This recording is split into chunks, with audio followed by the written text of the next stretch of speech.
Accident de laboratoire à Wuhan, quand les théories du complot sont parfois vraies. Les théories du complot sont le nouveau mal de notre siècle, du moins, c'est ce qu'on a tendance à penser. Ces 6 derniers mois, politiciens et grandes entreprises technologiques ont uni leurs forces pour mettre à l'index d'Internet toutes les théories et tous les théoriciens du complot.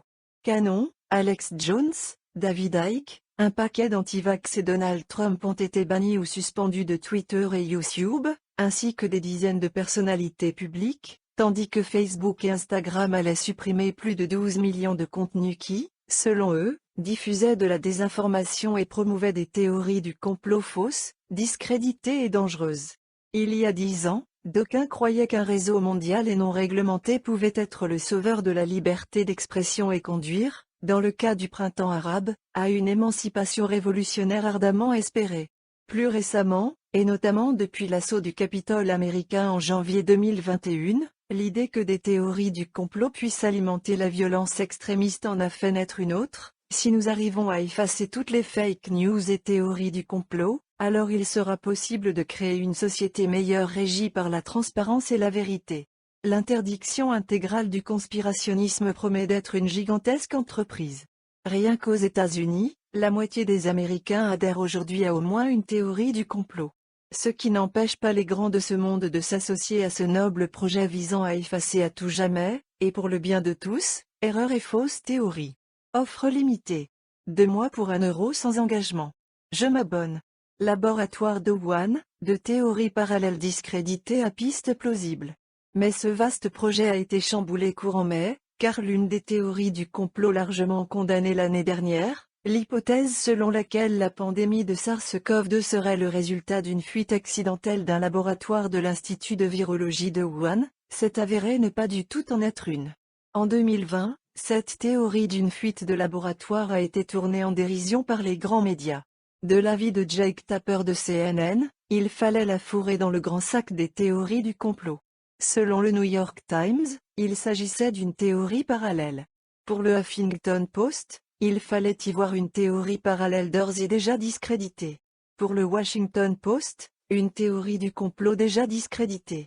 Sites d'information et plateformes de médias sociaux ont eux aussi copié et collé les mêmes rejets hâtifs, affirmant que l'hypothèse de la fuite de laboratoire n'était pas scientifique, qu'elle relevait d'un fantasme droitier, raciste et anti-chinois, et qu'elle était étayée par des mensonges à motivation politique. Faire la liste de tous les médias à avoir suivi cette ligne nous occuperait pour le reste de cet article. Mais depuis mai, des scientifiques de renommée mondiale, des journalistes scientifiques et l'OMS demandent de repartir à zéro sur la théorie d'une fuite d'un laboratoire, affirmant qu'elle doit être étudiée plus avant. Cette théorie, c'est, imposée et reste plausible. Même Reuters affirme qu'elle ne peut pas être exclue et le président des États-Unis, Joe Biden, en appelle désormais à une enquête plus complète et plus transparente sur les origines du SARS-CoV-2, revenant sur la clôture par son administration de l'enquête sur les origines du Covid-19 menée en 2020 par le département d'État de l'ère Trump. Et le 28 mai 2021, Facebook levait également l'interdiction des publications mentionnant une origine humaine au Covid-19. Lire aussi supérieur à origine du Covid, ces scientifiques français qui ont relancé la piste du laboratoire. Ce qui est très embarrassant pour tous les journalistes et médias sociaux qui ont bloqué, interdit, ridiculisé et passé sous silence cette théorie, ainsi que pour tous les big tech qui l'ont déclassée sur leurs moteurs de recherche et leurs applications. Mais en outre, si un sujet entier peut passer de folles théories du complot à plausible en moins d'1 an, cela ne détruit-il pas également l'argument voulant que les théories du complot sont dangereuses et devraient être interdites? Comment pouvons-nous enquêter sur un sujet qui a été privé d'existence par la censure? Projet MKUltra. Ce n'est pas la première fois qu'une telle situation se présente. Au cours de l'histoire, un certain nombre de théories du complot se sont avérées vraies, et les têtes à queue politiques ont souvent eu d'inquiétantes implications. On pense, par exemple, à la théorie, répandue dans les écrits de science-fiction de Philip K. Dick dans les années 1950 et 1960, selon laquelle le gouvernement américain versait dans le contrôle mental et rendait les gens fous, jusqu'au suicide. À l'époque, cette idée fut rejetée comme traduisant des élucubrations paranoïaques et anti-américaines, d'autant plus que Dick était un génie perturbé et sa santé mentale fragile.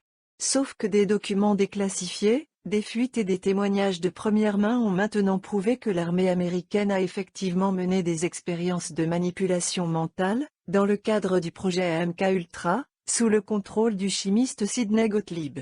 Ces expériences ont été secrètement financées et menées sur des étudiants de 44 universités et collèges américains et de 80 universités et collèges canadiens, ainsi que sur des détenus de prisons américaines et dans des centres de détention au Japon, en Allemagne et aux Philippines.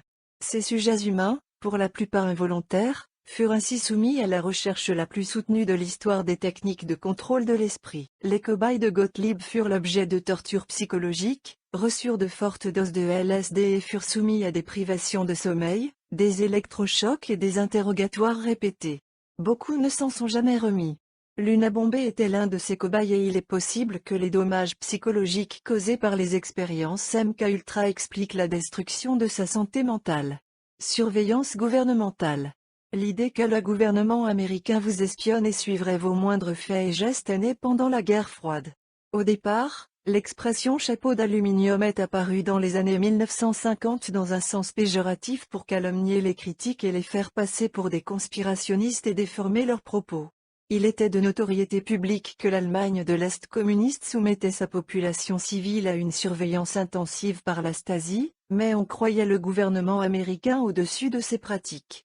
Malgré cela, dans les années 1980, la croyance en une surveillance gouvernementale généralisée s'est pleinement déployée dans certains cercles anarchistes et libertariens anti-technologie. Elle allait même prendre un tour paradoxal puisque ce qui était au départ un fantasme paranoïaque est devenu une réalité au début des années 2000, avec l'avènement des smartphones.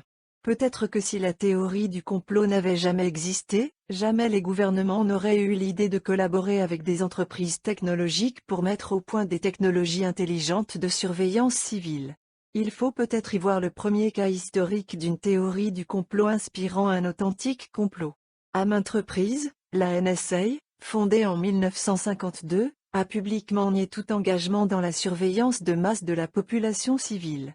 Mais cette façade a volé en éclats en 2013, lorsque des documents classifiés concernant le programme PRISM ont été divulgués à des journalistes du Guardian et du Washington Post par Edward Snowden, alors contractant de la NSA. Selon Snowden, la NSA pouvait accéder secrètement à des données provenant de chats vocaux, de mails, de photos, de vidéos, de signaux de localisation, de voix sur IP, comme Skype, de transfert de fichiers et d'informations sur les réseaux sociaux pour effectuer une surveillance étendue et approfondie des communications en direct et des informations stockées. Snowden a affirmé que la NSA, le FBI, la CIA et la DIA peuvent tous accéder aux données de n'importe quel individu dans le cadre du programme PRISM. En 2013, le Washington Post rapportait que la NSA avait la capacité de localiser les téléphones portables même éteints. Cette technologie n'est pas nouvelle, la NSA utilise cette technique, The Find, depuis septembre 2004. Selon un officier des opérations spéciales, elle a servi à identifier des milliers de nouvelles cibles, y compris des membres d'une insurrection naissante soutenue par Al-Qaïda en Irak. Le gouvernement, la police et des pirates informatiques peuvent accéder à votre téléphone et activer le microphone, la caméra et le GPS.